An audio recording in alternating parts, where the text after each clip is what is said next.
Anwar Musa berkata beliau akan menghadap Yang di-Pertuan Agong Al-Sultan Abdullah Riayatuddin Al-Mustafa Billah Shah minggu hadapan bagi menyembah mohon perkenan untuk menggunakan nama almarhum paduka ayahandanya secara rasmi.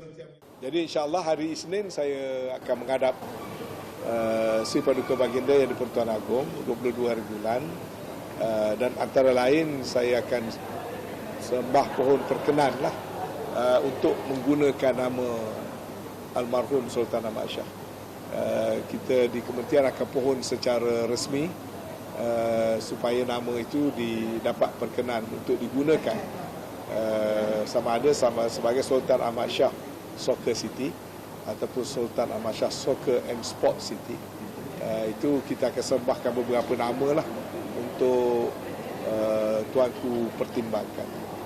Beliau ditemui selepas menghadiri majlis menandatangani memorandum persefahaman MOU, pertukaran dokumen dan penyerahan insentif sukan kepada atlet wilayah persekutuan yang bertanding dalam Sukan SEA Filipina tahun lalu.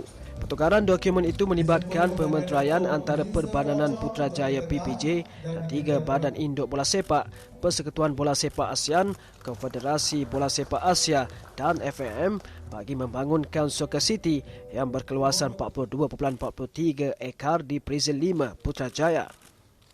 Kerjasama strategik itu melibatkan pembangunan sebuah stadium bola sepak milik AFC berkapasiti 10,000 penonton.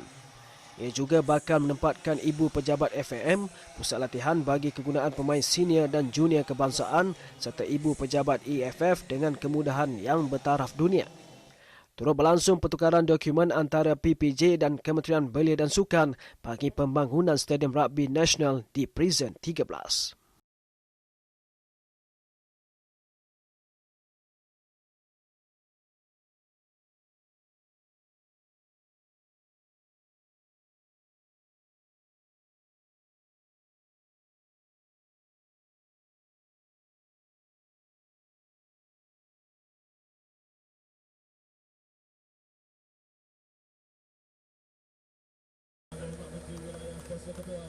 Terdahulu, Anwar Musa menyempurnakan majlis pecah tanah padang bola sepak komuniti di Prison 5 Putrajaya. Kementerian Wilayah Persekutuan dengan kerjasama Kementerian Belia dan Sukan serta PPJ akan menyediakan 4 buah padang bola sepak komuniti dengan keluasan 16 ekar di Prison 5. Kerjasama itu turut membabitkan projek pembangunan Stadium Rugby Nasional di Prison 13 berkeluasan 16 ekar dilengkapi kemudahan latihan dan pertandingan. PPJ juga bekerjasama dengan Majlis Sukan Wilayah Persekutuan bagi pembangunan Kompleks Sukan MSWP di Prison 13 seluas 7 ekar lengkap dengan kemudahan sukan olahraga dan balapan.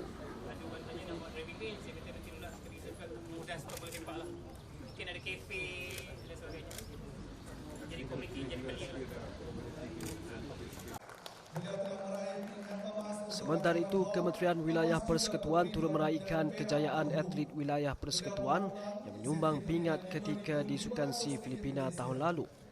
Insentif sebanyak RM93,700 itu diberikan kepada lebih 40 atlet wilayah persekutuan yang menyumbang 23 pingat emas, 11 perak dan 15 gangsa dalam tamasya itu. Pemenang pingat emas akan menerima wang tunai berjumlah RM2,000 bagi setiap pingat diraih, manakala RM1,500 bagi perak dan RM1,000 untuk pingat gangsa. Turut berlangsung ialah majlis menandatangani memorandum persefahaman MOU antara Majlis Sukan Wilayah Persekutuan bersama Universiti Teknologi Mara UiTM dan Universiti Malaya.